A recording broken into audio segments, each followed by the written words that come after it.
Visiones y revelaciones completas de la beata Ana Catalina Emmerich. Tomo 15. Profecías del fin del mundo. Capítulo 1. Los demoledores. Primera parte.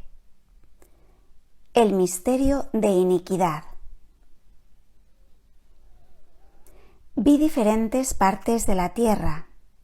Mi guía me nombró Europa y mostrándome un rincón arenoso, me dijo estas importantes palabras. He aquí la Prusia enemiga.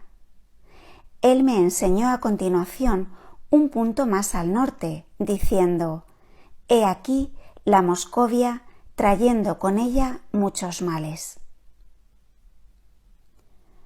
Los habitantes eran de un orgullo inusitado. Vi que se armaban y que se trabajaba por todos lados. Todo era sombrío y amenazante. Vi ahí a San Basilio y a otros. Vi sobre el castillo de tejados relucientes al maligno que se sostenía en las agujas. Vi que de entre los demonios encadenados por Cristo, cuando su descenso a los infiernos, algunos estaban sueltos desde no hace mucho y habían suscitado esta secta.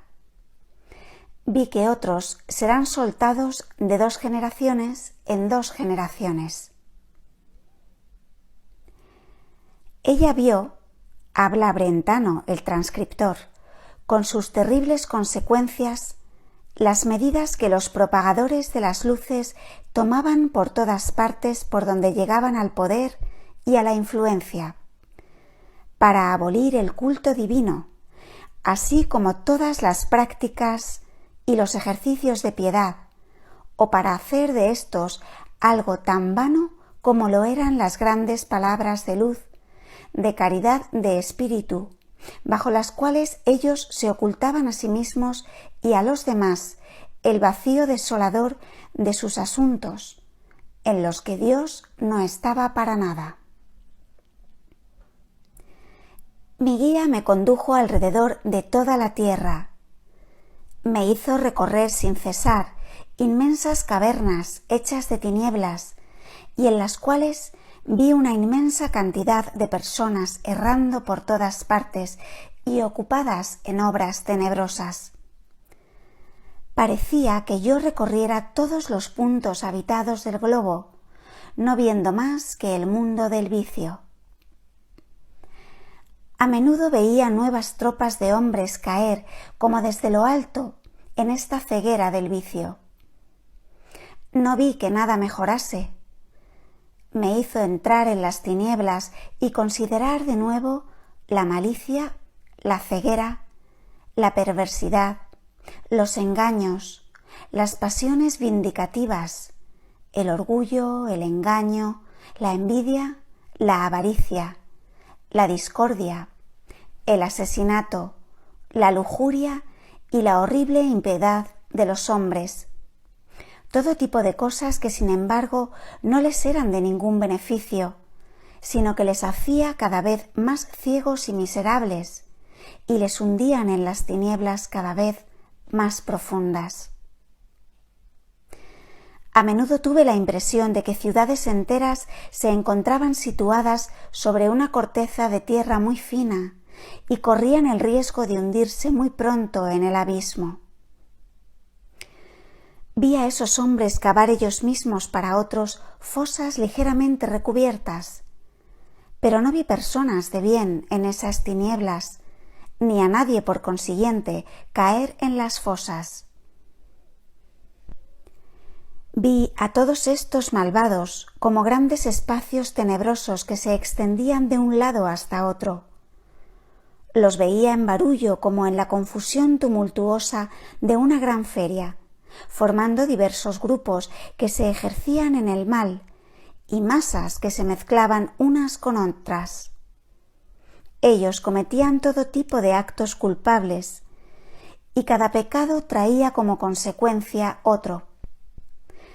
A menudo Me parecía que me sumergía más profundamente todavía en la noche. El camino descendía una pendiente escarpada. Era algo horriblemente espantoso y que se extendía alrededor de la tierra entera. Vi pueblos de todos los colores, llevando los ropajes más diversos y todos sumergidos en las abominaciones. A menudo me despertaba lleno de angustia y de terror. Veía la luna brillar apaciblemente a través de la ventana y oraba a Dios suplicándole que no me hiciera ver esas imágenes espantosas. Pero enseguida Él me hacía descender de nuevo en esos terribles espacios tenebrosos y ver las abominaciones que se cometían. Me encontraba una vez en una esfera de pecado tan horrible que creí estar en el infierno y me puse a gritar y a gemir. Entonces mi guía me dijo: «Yo no estoy cerca de ti y el infierno no puede estar ahí donde yo estoy». Me pareció ver un lugar muy amplio que recibía más la claridad del día. Era como la imagen de una ciudad perteneciente a la parte del mundo que nosotros habitamos. Un horrible espectáculo me fue mostrado. Vi crucificar a nuestro Señor Jesucristo. Yo temblaba hasta los huesos, porque no había ahí más que hombres de nuestra época. Era un martirio del Señor, mucho más espantoso y mucho más cruel que el que debió sufrir de los judíos.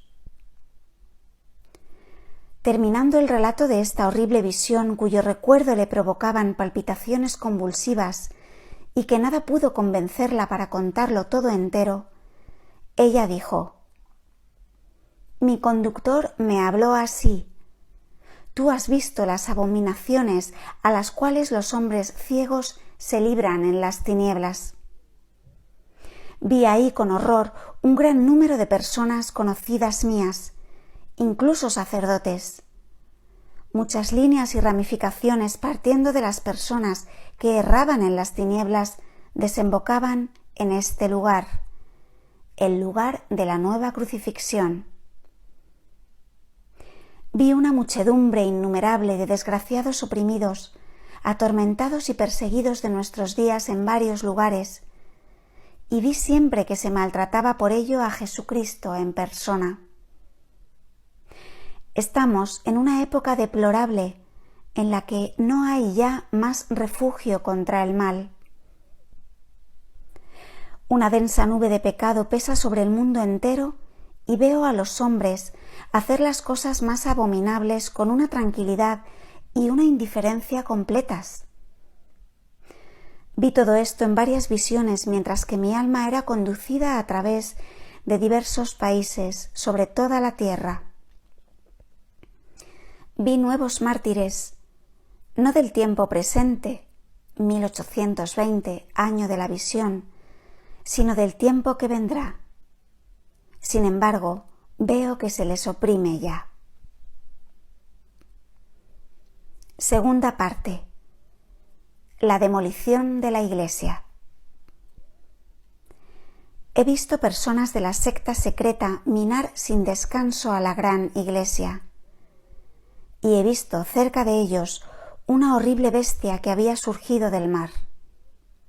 Tenía una cola como la de un pez, garras como las de un león y varias cabezas que rodeaban como una corona una cabeza más grande. Su boca era ancha y roja. Estaba manchada como un tigre y se mostraba muy familiar con los demoledores. Se acostaba a menudo en medio de ellos durante su trabajo. A menudo también ellos iban a encontrarla en la caverna donde se escondía a veces. Durante ese tiempo vi por un lado y por otro en el mundo entero muchas personas buenas y piadosas, sobre todo eclesiásticos, vejados, prisioneros y oprimidos, y tuve el sentimiento de que ellos llegarían a ser mártires un día. Como la Iglesia estaba ya en gran parte demolida, no quedando en pie más que el coro con el altar, vi a estos demoledores penetrar en la iglesia con la bestia. Los demoledores encontraron en el templo una mujer llena de majestad. Me parecía que ella estaba embarazada, ya que caminaba lentamente. Los enemigos fueron presa del pánico al verla, y la bestia no pudo ya dar ni un paso adelante. La bestia alargaba el cuello hacia la mujer con el aspecto más furioso, como si quisiera devorarla. Pero la mujer se volvió y se posternó con el rostro contra la tierra. Vi entonces a la bestia huir de nuevo hacia el mar y los enemigos correr en el mayor desorden. Vi la iglesia de San Pedro y una enorme cantidad de hombres que trabajaban en invertirla, pero vi ahí también a otros que hacían reparaciones. Cadenas de trabajo ocupadas de este doble trabajo que se extendían a través de todo el mundo, y me quedé asombrada de la coordinación con la que todo ello se hacía. Los demoledores extraían grandes fragmentos, eran particularmente sectarios en gran número, y con ellos los apóstatas. Estas personas, haciendo su trabajo de destrucción, parecían seguir ciertas prescripciones y una cierta regla. Llevaban delantales blancos rodeados de una cinta azul y proveídos de bolsillos, con paletas de albañil en la cintura. Ellos tenían además vestidos de todo tipo. Había entre ellos hombres distinguidos, altos y gruesos, con uniformes y cruces, los cuales, sin embargo, no trabajaban directamente en la labor, sino que marcaban en los muros con la paleta los lugares donde había que demoler. Vi con horror que había también entre ellos sacerdotes católicos. Ya toda la parte anterior de la iglesia estaba destruida. No quedaba en pie más que el santuario con el Santísimo Sacramento. Vi también cómo al final María extendió su manto por encima de la iglesia y cómo los enemigos de Dios fueron ahuyentados. Mayo de 1823. Tuve de nuevo la visión de la secta secreta socavando por todas partes la iglesia de San Pedro. Ellos trabajaban con instrumentos de toda especie y corrían por aquí y por allá, llevando piedras que habían arrancado. Fueron obligados a dejar el altar. No pudieron quitarlo. Vi profanar y quitar una imagen de María. Yo me lamentaba al Papa y le preguntaba cómo él podía tolerar que hubiera tantos sacerdotes entre los demoledores. Vi en esta ocasión por qué la Iglesia ha sido fundada en Roma. Es porque ahí está el centro del mundo y todos los pueblos se vinculan con ella por diferentes relaciones. Vi también que Roma permanecerá en pie como una isla, como una roca en medio del mar, cuando todo alrededor de ella caerá en ruinas. Cuando vi a los demoledores, me quedé maravillada de su gran habilidad. Tenían todo tipo de máquinas. Todo se hacía siguiendo un plan. Nada se producía por sí mismo. Ellos no hacían ruido, ponían atención a todo, recurrían a artimañas de todo tipo, y las piedras parecían a menudo desaparecer de sus manos. Algunos de entre ellos reconstruían, destruían lo que era santo y grande, y lo que edificaban no era más que vacío, hueco, superfluo. Llevaban las piedras del altar y hacían con ellas una escalinata en la entrada. Tercera parte. El oscurecimiento de la Iglesia. Vi la Iglesia terrestre, es decir, la sociedad de los fieles sobre la tierra, el ejército de Cristo en su estado de paso sobre la tierra, completamente oscurecida y desolada. Vosotros, sacerdotes, que no os movéis, estáis dormidos y el redil arde por todos lados. No hacéis nada. ¿Cómo lloraréis por eso un día? Si tan solo hubierais dicho un pater. Veo tantos traidores. No soportan que se diga esto va mal. Todo está bien a sus ojos, con tal de que puedan glorificarse con el mundo. Vi las carencias y la decadencia del sacerdocio, así como sus causas. Vi los castigos que se preparan. Los servidores de la Iglesia son tan laxos. Ya no hacen uso de la fuerza que poseen en el sacerdocio. Si algún día las almas reclaman lo que el clero les debe al ocasionarles tantas pérdidas por su incuria y su indiferencia, sería algo terrible. Ellos tendrán que dar cuenta de todo el amor, todas las consolaciones, todas las exhortaciones, todas las instrucciones referentes a los deberes de la religión que ellos no nos dan, de todas las bendiciones que no distribuyen, a pesar de que la fuerza de la mano de Jesús esté sobre ellos, por todo lo que omiten de hacer a semejanza de Jesús, por las caricias hechas al espíritu de la época por parte de los servidores de la Iglesia. Vi reliquias dejadas a la aventura y otras cosas del mismo género. Para una infinidad de personas que tenían buena voluntad, el acceso a las fuentes de la gracia del corazón de Jesús se encontraba impedido y cerrado por la supresión de los ejercicios de devoción, por el cierre y la profanación de las iglesias. Tuve una visión concerniente a las faltas de incontables pastores y la omisión de todos sus deberes hacia su rebaño. Vi muchos buenos y piadosos obispos, pero estaban mudos y débiles, y el mal partido tomaba a menudo la fuerza. Todo esto me hizo conocer que la recitación de la genealogía de nuestro Señor ante el Santísimo Sacramento en la fiesta del Corpus Christi encierra un grande y profundo misterio.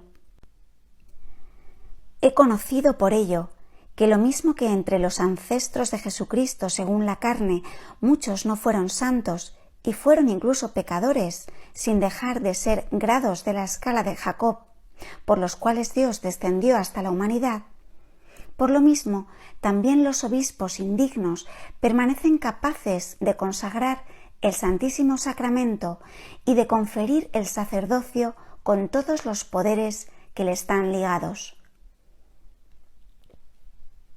Vi en una ciudad una reunión de eclesiásticos, de laicos y de mujeres, los cuales estaban sentados juntos, comiendo y haciendo bromas frívolas, y por encima de ellos una nube oscura que desembocaba en una planicie sumergida en las tinieblas. En medio de esta niebla vi a Satán sentado bajo una forma horrible, y alrededor de él tantos acompañantes como personas había en la reunión que ocurría debajo. Todos estos malos espíritus estaban continuamente en movimiento y ocupados en empujar al mal a esta reunión de personas. Ellos les hablaban a la oreja y actuaban sobre ellos de todas las maneras posibles. Estas personas estaban en un estado de excitación sensual muy peligroso y ocupados en conversaciones ociosas y provocantes. Los eclesiásticos eran de esos que tienen como principio «hay que vivir y dejar vivir». En nuestra época no hay que estar aparte ni ser un misántropo. Hay que alegrarse con los que se alegran. Como Satán hablaba de su derecho, y como quiera que ese lenguaje me sorprendía mucho, fui instruida de que él realmente adquiría un derecho positivo cuando una persona bautizada que había recibido por Jesucristo el poder de vencerle, se libraba por el contrario a él por el pecado libremente y voluntariamente. Veo una cantidad de eclesiásticos castigados de excomunión, que no parecen inquietarse ni incluso saberlo. Y sin embargo, son excomulgados cuando toman parte en esas empresas, cuando entran en asociaciones y se adhieren a opiniones sobre las que pesa el anatema. Veo estos hombres rodeados de una nube como de un muro de separación. Se ve por esto cuanto Dios tiene en cuenta de los decretos, de las órdenes y de las defensas del jefe de la Iglesia, y los mantiene en vigor, cuando incluso los hombres no se inquietan de ello, reniegan de eso o se ríen. Se me mostró cómo los paganos de antaño adoraban humildemente a otros dioses diferentes de ellos mismos. El culto de esos paganos valía menos que el culto de aquellos que se adoraban a sí mismos en 1000 ídolos y no dejaban ningún lugar al Señor entre estos ídolos. Vi cuán funestas serían las consecuencias de esta falsificación de la Iglesia. Yo la vi crecer, vi a los heréticos de todas las condiciones venir a la ciudad de Roma. Vi acrecentarse la tibieza del clero local, vi hacerse una gran oscuridad. Entonces la visión se agrandó por todos los lados. Vi por todo comunidades católicas oprimidas, vejadas, encarceladas y privadas de libertad. Vi muchas iglesias cerradas. Vi grandes miserias producirse por todas partes. Vi guerras y sangre vertida. Vi el pueblo salvaje e ignorante intervenir con violencia. Eso no durará mucho tiempo. De nuevo vi la visión en la que la iglesia de San Pedro era minada, siguiendo un plan hecho por la secta secreta, al mismo tiempo que era deteriorada por las tormentas. Vi la ayuda llegar en el momento de mayor angustia. Cuarta parte. La iglesia de los apóstatas. Vi la iglesia de los apóstatas crecer grandemente. Vi las tinieblas que partían de ella repartirse alrededor y vi muchas personas abandonar a la iglesia legítima y dirigirse hacia la otra diciendo: ahí todo es más bonito, más natural y más ordenado. Vi cosas deplorables. Se jugaba, se bebía, se parloteaba, se seducía a las mujeres en la iglesia. En una palabra, se cometían allí todo tipo de abominaciones. Los sacerdotes dejaban que se hiciera cualquier cosa y decían la misa con mucha irreverencia. Vi pocos que tuvieran todavía piedad y juzgasen sanamente las cosas. Todo eso me afligió mucho. Entonces mi esposo celeste me cogió por medio del cuerpo, como él mismo había sido atado a la columna, y me dijo: es así como la iglesia será todavía encadenada. Es así como será estrechamente atada antes de que pueda revelarse. Él, mi esposo celeste, me mostró también en cuadros innumerables la deplorable conducta de los cristianos y de los eclesiásticos, en las esferas cada vez más vastas, extendiéndose a través del mundo entero, estando mi país incluido. Era un cuadro inmenso e indeciblemente triste que es imposible describir. Me fue así mostrado que no hay casi ya más cristianos en el antiguo significado de la palabra. Esta visión me llenó de tristeza.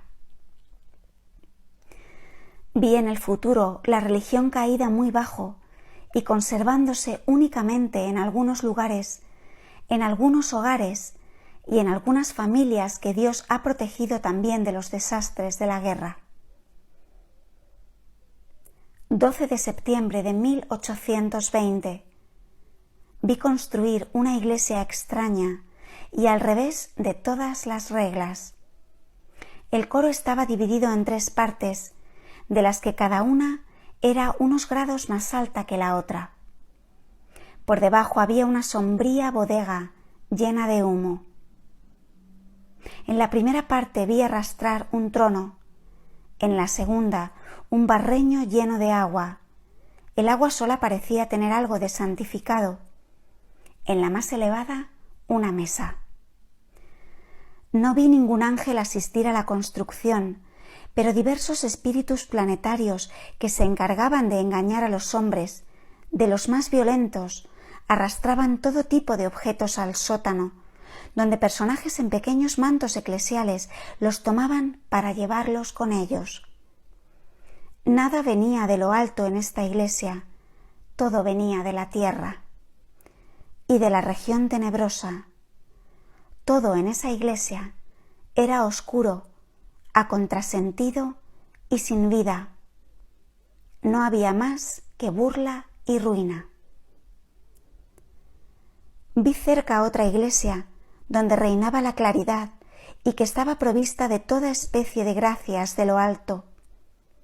Vi a los ángeles subir y descender, vi vida y crecimiento, y también tibieza y disipación.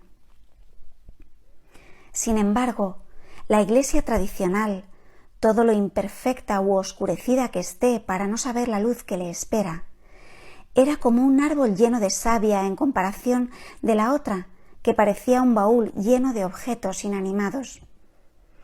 Esta era como un pájaro que planea, como un dragón de papel con una cola cargada de cintas y de letreros que se arrastra en un rastrojo en vez de volar. Vi que muchos de los instrumentos que estaban en la nueva iglesia, como por ejemplo las flechas y dardos, no estaban reunidos más que para ser empleados contra la iglesia viva.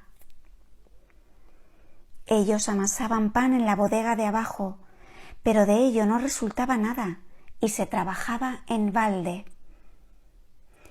Vi también a los hombres con pequeños mantos llevar madera ante las graderías donde se encontraba la sede del predicador, encender fuego, soplar con todas sus fuerzas y producirse un dolor extremo. Pero todo esto no producía más que un humo y un vapor abominables. Entonces hicieron un agujero en lo alto con una vara, pero el humo no quería subir y todo permanecía sumergido en una oscuridad asfixiante. Todo permanecía en la tierra e iba a la tierra, y todo estaba muerto, artificial y hecho por la mano del hombre. Es propiamente una iglesia de fábrica humana, siguiendo la última moda, también como la nueva iglesia heterodoxa de Roma, que es de la misma especie. Me encontraba en una gran sala. A los 2 lados había delante de los pupitres jóvenes en hábito largo que parecían ser seminaristas. En medio, un hombre grueso iba y venía. De repente, en el lugar de los hombres, ya no vi más que caballos a los 2 lados y en medio un gran buey rumiando que iba y venía, mientras que detrás de él los caballos mostraban los dientes y hacían todo tipo de muecas. Esperaba que el buey les mostraría los cuernos y que les obligaría a estar tranquilos, pero la única cosa que hizo fue, llegando a un lado de la sala, golpear la pared con sus cuernos. Ya había un agujero y yo me decía que todo iba a derrumbarse sobre ellos. Quinta parte. La falsa iglesia. 12 de noviembre de 1820. Viajaba a través de una comarca sombría y fría y llegué a la gran ciudad, Roma. Vi allí de nuevo la gran y singular iglesia que se estaba construyendo. No había nada de santo en ella. Vi aquello de la misma manera que veo una obra católica eclesiástica, en la cual trabajan en común los ángeles, los santos y los cristianos. Pero aquí la colaboración se hacía de otras maneras más mecánicas. Vi arriba dibujar líneas y trazar figuras, y vi cómo enseguida en la tierra un hombre había levantado un plano, un dibujo.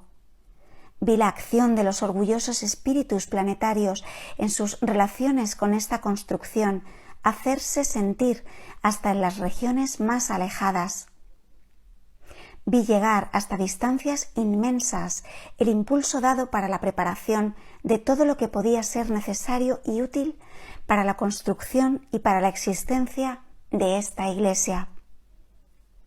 Vi allí concurrir a todo tipo de personas y de cosas, de doctrinas y de opiniones. Había en todo esto algo de orgulloso, de presuntuoso, de violento, y todo parecía tener éxito, y me era mostrado en una multitud de escenas. Vi subir y bajar a los espíritus planetarios, los vi enviar rayos sobre las personas que construían el edificio. Todo se hacía según la razón humana. No vi ni un solo ángel, ni un solo santo cooperar en esta obra. Pero vi mucho más lejos, en el fondo, el trono de un pueblo salvaje armado de espadas y una figura que reía y que decía: «Constrúyela todo lo sólida que quieras, nosotros la derrumbaremos». Vi que se mina y se asfixia la religión tan hábilmente que no queda apenas más que un pequeño número de sacerdotes que no estén seducidos. No puedo decir cómo se ha hecho esto, pero veo la niebla y las tinieblas extenderse cada vez más. Sin embargo, hay 3 iglesias en las que no pueden pertrecharse. Son las de San Pedro, la de Santa María Mayor y la de San Miguel. Ellos trabajan continuamente para demolerlas, pero no lo consiguen. Todos trabajan para la demolición, incluso los eclesiásticos. Una gran devastación está próxima. Vi muchas abominaciones con gran detalle. Reconocí a Roma y vi a la Iglesia oprimida y su decadencia en el interior y en el exterior. Vi sobre una verde pradera muchas personas, entre los cuales había sabios, reunirse aparte. Y apareció una nueva iglesia en la cual ellos estaban reunidos. Esta iglesia era redonda, con una cúpula gris, y tantas personas afluían que yo no comprendía cómo ese edificio podía contenerlas a todas. Era como un pueblo entero. Sin embargo, esta nueva iglesia se volvía cada vez más sombría y negra. Al comienzo solo era gris, y todo lo que se hacía en ella era como un vapor negro. Estas tinieblas se extendieron fuera y todo el verdor se marchitó. Varias parroquias de los alrededores fueron invadidas por la oscuridad y la sequedad, y el prado a una gran distancia se volvió como una sombría ciénaga. Vi entonces varios grupos de gentes bien intencionadas correr hacia un lado de la pradera, donde había todavía verdor y luz. No puedo encontrar palabras para describir la acción terrible, siniestra, mortífera de esta iglesia. Todo verdor se marchitaba, los árboles morían, los jardines perdían su aderezo. Vi, como se puede ver en una visión, las tinieblas producir su efecto a una gran distancia. Por todo donde ellas llegaban se extendía como una cuerda negra. No sé lo que pasó con todas las personas que estaban dentro de esa iglesia. Era como si devorara a los hombres. Se volvía cada vez más negra, semejaba totalmente al carbón de forja y se descamaba de manera horrible. Tras esto, tras la horrible visión de la iglesia negra, fui guiada por 3 ángeles a un lugar verdeante rodeado de muros, grande aproximadamente como el cementerio que está aquí ante la puerta. Fui colocada allí como en una banqueta elevada. No sabía si estaba viva o muerta, pero tenía un gran vestido blanco.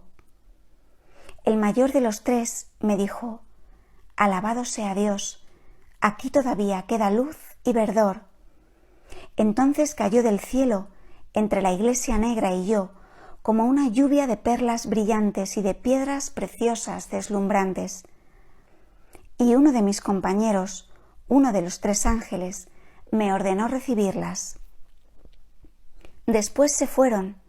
No sé si partieron todos. Me acuerdo solamente que en la gran ansiedad que me causaba la iglesia negra, no tuve el coraje de recibir las piedras preciosas. Pero cuando el ángel volvió a mí, me preguntó si las había recogido, y le respondí que no. Entonces me ordenó hacerlo enseguida. Entonces me incliné hacia adelante y encontré todavía 3 pequeñas piedras con las caras talladas como cristales. Estaban situadas por orden. La primera era azul, la segunda de un rojo claro, la tercera de un blanco brillante y transparente.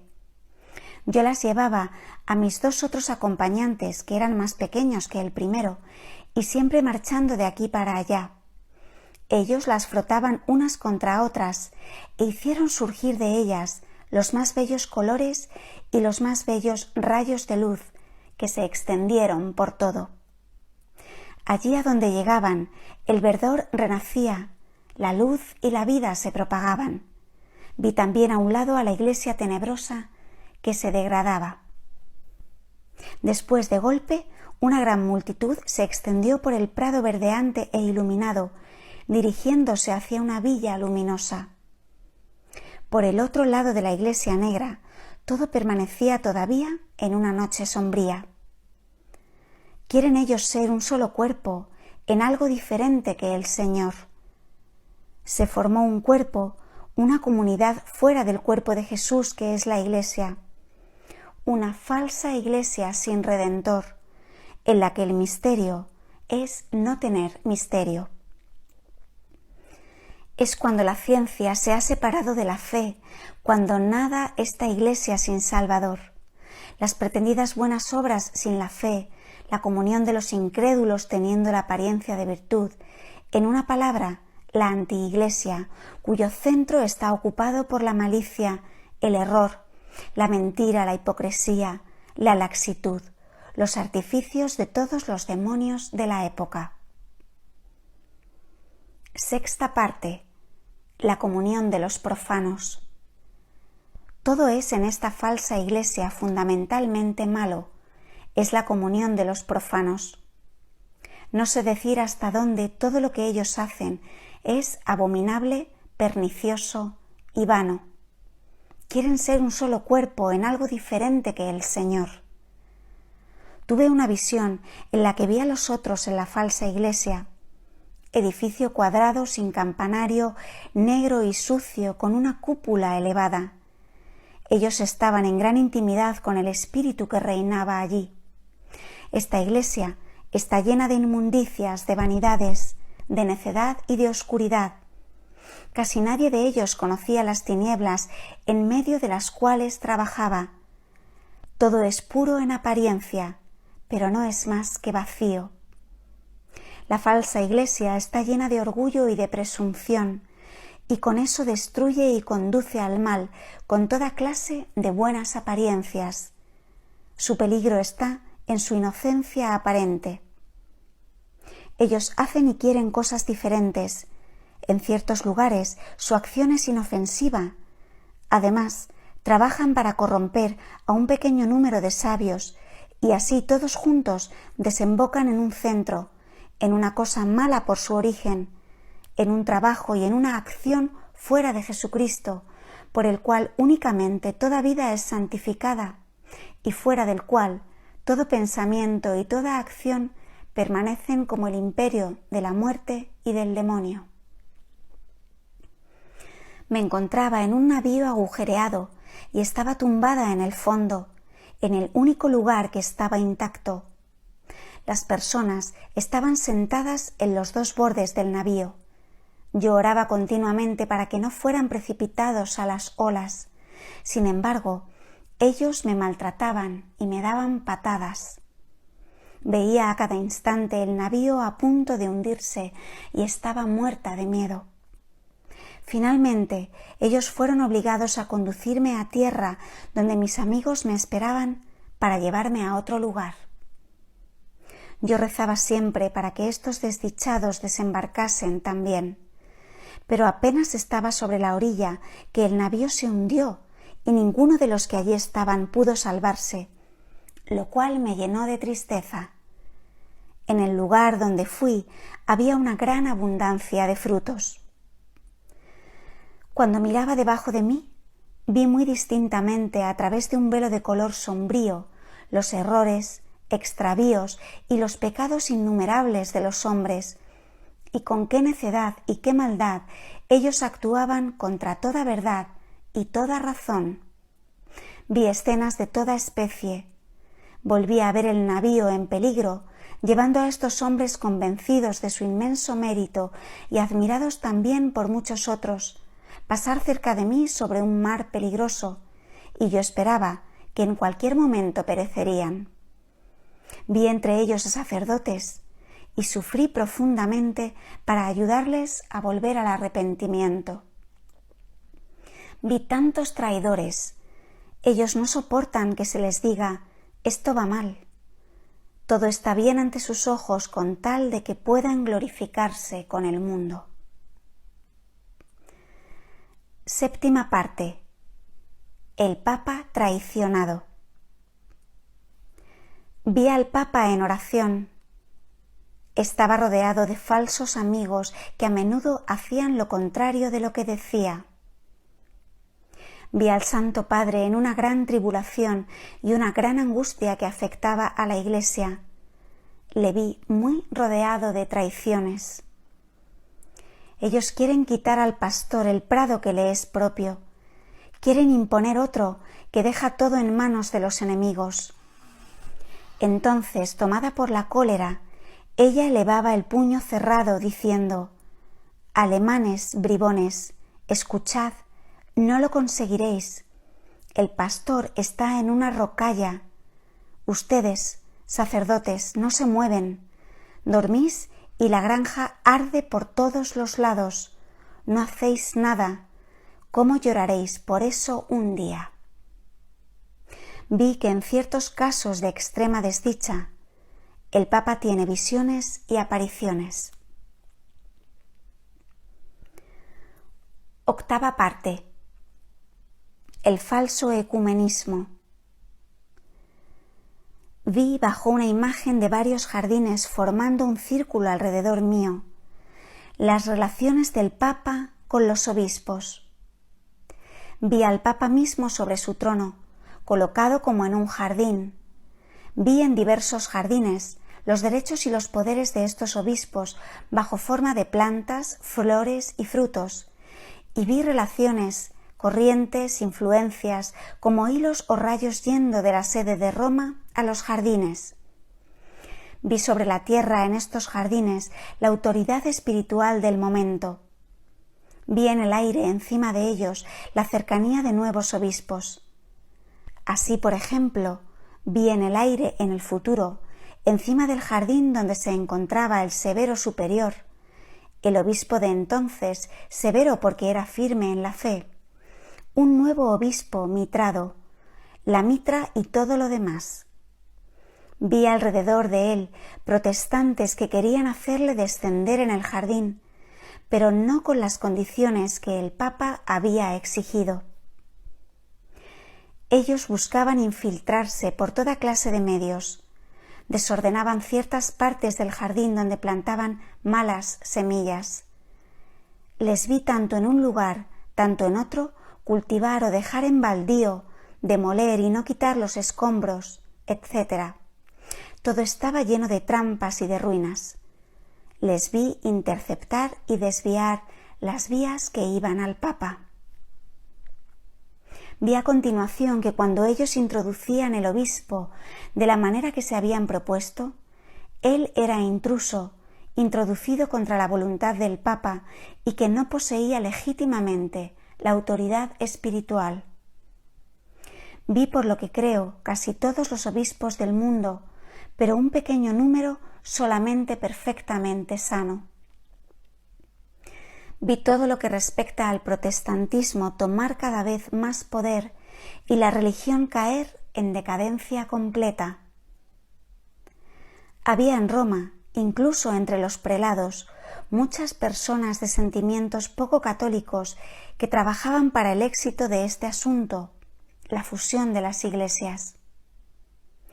Vi también en Alemania a eclesiásticos mundanos y protestantes iluminados manifestar deseos y formar un plan para la fusión de las confesiones religiosas y para la supresión de la autoridad papal. Y este plan tenía en Roma misma a sus promotores entre los prelados. Ellos construían una gran iglesia, extraña y extravagante. Todo el mundo tenía que entrar en ella para unirse y poseer allí los mismos derechos, evangélicos, católicos, sectas de todo tipo, lo que debía ser una verdadera comunión de los profanos donde no habría más que un pastor y un rebaño. Tenía que haber también un papa, pero que no poseyera nada y fuera asalariado. Todo estaba preparado de antemano y muchas cosas estaban ya hechas, pero en el lugar del altar no había más que desolación y abominación. Novena parte. Profanación de la Eucaristía. Vi muy a menudo a Jesús mismo cruelmente inmolado sobre el altar por la celebración indigna y criminal de los santos misterios. Vi ante los sacerdotes sacrílegos la santa hostia reposar sobre un altar como un niño Jesús vivo, que ellos cortaban en trozos con la patena y que martirizaban horriblemente. Su misa, aunque realizando realmente el santo sacrificio, me parecía como un horrible asesinato. La devoción al Santísimo Sacramento caería completamente en decadencia y el sacramento mismo en el olvido. Ella decía esto aplicándolo particularmente a esa parte de la Iglesia en la que vio todas las cosas desecarse y morir ante el progreso de las luces y bajo el régimen de la libertad, de la caridad y de la tolerancia. Veo a los enemigos del Santísimo Sacramento que cierran las iglesias e impiden que se le adore, acercarse a un terrible castigo. Yo los veo enfermos y en el lecho de muerte sin sacerdote y sin sacramento. La fiesta del Santísimo Sacramento se había vuelto una necesidad porque en esa época, la de su institución, la adoración que le era debida estaba muy descuidada y la Iglesia debía proclamar su fe por una adoración pública. No hay fiesta y devoción establecidas por la Iglesia, artículo de fe promulgado por ella, que no sean indispensables, necesarios y exigidos para el mantenimiento de la verdadera doctrina en una época dada. Décima parte. La bendición descuidada. Es muy triste que los sacerdotes en nuestro tiempo, el de Ana Catalina, sean tan indiferentes en lo que toca al poder de bendecir. Se diría a menudo que ya no saben lo que es la bendición sacerdotal. Muchos apenas creen en ella y se avergüenzan de la bendición como de una ceremonia anticuada y supersticiosa. Muchos finalmente no reflexionan nada en esa virtud y en esa gracia que se les ha dado por Jesucristo y tratan la cosa muy ligeramente. Como el Señor ha instituido el sacerdocio y le ha transmitido el poder de bendecir, me es necesario languidecer y consumirme en el deseo de recibir la bendición. Todo en la Iglesia no hace más que un solo cuerpo. El rechazo de una parte hace que la otra quede afectada. 11ª parte. El celibato de los sacerdotes. Desde el domingo de Quasimodo hasta el tercer domingo tras la Pascua, 1820, Sus sufrimientos expiatorios aumentaron hasta tal punto que su entorno, a pesar de estar acostumbrado desde hacía tiempo a parecidos espectáculos, podía apenas soportarlo. Ana Catalina sufría a causa de los ataques dirigidos por los adherentes de Wessenberg contra el celibato de los sacerdotes y de los numerosos escándalos ligados a esos desgraciados manejos. He sido conducida hacia un rebaño en una de las extremidades del campo de la casa de bodas. Entre los corderos que lo componían había muchos malos carneros que deterioraban el rebaño, golpeándolo con sus cuernos. Se me ordenó poner aparte a los carneros malos. Esto era muy desagradable y muy penoso para mí, ya que yo no podía distinguirlos bien de los otros. 12ª parte. Lengua profana y lengua sagrada. No puedo hacer uso de las oraciones de la Iglesia traducidas al alemán. Ellas son para mí demasiado insípidas y demasiado repelentes. En la oración no estoy ligada a ninguna lengua, y en el transcurso de mi vida las oraciones latinas de la Iglesia me han parecido siempre mucho más profundas y más inteligibles. En el convento me regocijaba siempre de antemano cuando debíamos cantar los himnos y responsos en latín. La fiesta era todavía más viva para mí y veía todo lo que cantaba, sobre todo cuando cantábamos en latín las letanías de la Santa Virgen. Veía sucesivamente en una maravillosa visión todas las figuras simbólicas de María. Era como si mis palabras hubieran hecho aparecer esas imágenes, y al comienzo estaba muy asustada de ello, pero pronto eso fue para mí una gracia y un fervor que estimulaban mucho mi devoción. He visto así las escenas más admirables. 13ª parte. La anarquía en la Iglesia. No hay más que una Iglesia, la Iglesia Católica Romana, y cuando no quedare sobre la tierra más que un católico, éste constituiría la Iglesia, una, universal, es decir, católica, la Iglesia de Jesucristo, contra la cual las puertas del infierno no prevalecerán. El conocimiento de la grandeza y de la magnificencia de esta Iglesia, en la cual los sacramentos son conservados con toda su virtud y su santidad inviolable, es desgraciadamente una cosa rara en nuestros días, incluso entre los sacerdotes. Y es porque tantos sacerdotes no saben ya más lo que ellos son y no comprenden más el sentido de esta palabra, pertenecer a la Iglesia. Es algo muy grande, pero también algo imposible sin la verdadera luz, sin la simplicidad y la pureza, el vivir según la fe de esta Santa Iglesia.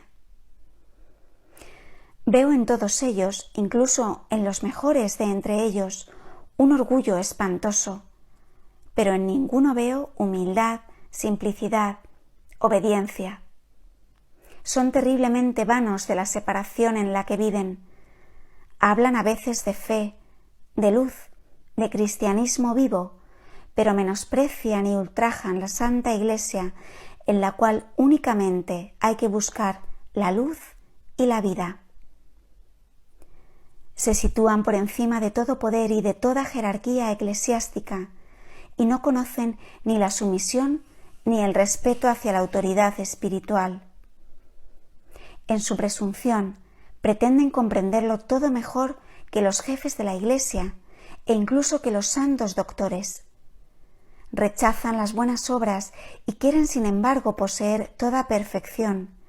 Ellos que con su pretendida luz no juzgan necesarias la obediencia, ni las reglas de disciplina, ni las mortificaciones, ni la penitencia. Yo los veo siempre alejarse cada vez más de la Iglesia y veo un mal por venir para ellos. Ninguna desviación lleva a consecuencias tan desastrosas y es tan difícil de curar como este orgullo del espíritu, por consecuencia del cual el hombre pecador pretende llegar a la suprema unión con Dios, sin pasar por el camino laborioso de la penitencia, sin practicar incluso las primeras y las más necesarias de las virtudes cristianas, y sin otra guía que el sentimiento íntimo y la luz que da al alma la certeza infalible que Cristo opera en ella. Estos iluminados los veo siempre en una cierta relación con la venida del Anticristo, ya que ellos también, por sus manejos, cooperan en el cumplimiento del ministerio de iniquidad. 14ª parte. Jesús, Jesús, Jesús. Cristo para nosotros, Cristo en nosotros.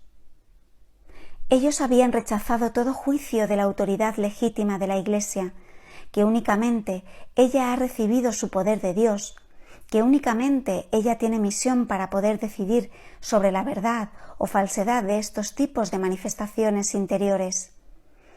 Ellos se habían puesto por encima de las reglas de la fe y de los mandamientos divinos, y habían por ello quitado toda barrera que hubiera podido preservar a estos infortunados de este mal, cuya influencia desastrosa hacían crecer como una simiente de maldición por todo lugar por donde pasaban. Jesús les habló de diferentes sectas religiosas que existían entonces y que Él las describió como sepulcros blanqueados y llenos de la corrupción más espantosa. El tiempo del Anticristo no está tan próximo como algunos creen. Habrá todavía algunos precursores. He visto en 2 ciudades doctores, de cuya escuela podrían salir estos precursores. Ella vio el cese del sacrificio en la época del Anticristo. 27 de junio de 1822. He tenido un penoso trabajo que hacer en una iglesia en la que se había, por temor a una profanación, cerrado y tapiado el Santísimo Sacramento en un pilar y donde se decía la misa en secreto en una bodega debajo de la sacristía. No puedo decir dónde ocurría esto. La iglesia era muy vieja y tenía yo un terror mortal de que el sacramento estuviera expuesto a algún peligro. Entonces mi conductor me exhortó de nuevo a orar y a pedir con todo mi conocimiento oraciones para la conversión de los pecadores y sobre todo para que los sacerdotes tengan una fe firme, ya que los tiempos muy difíciles se acercan. Los no católicos quieren por todos los medios posibles disputar y quitar a la Iglesia todo lo que es de su dominio. La confusión será cada vez mayor. 15ª parte. El hedonismo y la cruz. Se guardaba silencio sobre la cruz, sobre el sacrificio y la satisfacción, sobre el mérito y el pecado, donde los hechos, los milagros y los misterios de la historia de nuestra redención debían dejar paso a profundas teorías de la revelación, donde el hombre Dios, para ser soportado, sólo debía ser presentado como el amigo de los hombres, de los niños, de los pescadores, donde su vida no tenía más valor que como enseñanza, su pasión como ejemplo de virtud, su muerte como caridad sin objeto, donde se le quitaba al pueblo creyente el antiguo catecismo que se reemplazaba por historias bíblicas, donde la falta total de doctrina debía de ser velada bajo un lenguaje ingenuo al alcance de todas las inteligencias, donde los fieles estaban forzados a cambiar todos sus libros de piedad, sus viejas fórmulas de plegaria y sus antiguos cánticos por producciones de fábrica moderna, tan malas y tan impías como aquellas por las que se intentaba reemplazar el misal, el breviario y el ritual. no es solamente para los incrédulos y los enemigos de Dios que combatían a la Santa Iglesia con todas las armas de la violencia y de la astucia, que la cruz era una locura y un escándalo, sino que al margen de los hombres que no querían renegar de la fe en Jesucristo, uno se asustaba del número de aquellos que comprendían todavía el testimonio del príncipe de los apóstoles. Sabed que no habéis sido buscados por el oro y la plata, cosas perecederas, sino por la sangre preciosa de Cristo, como por la de un cordero sin mancha.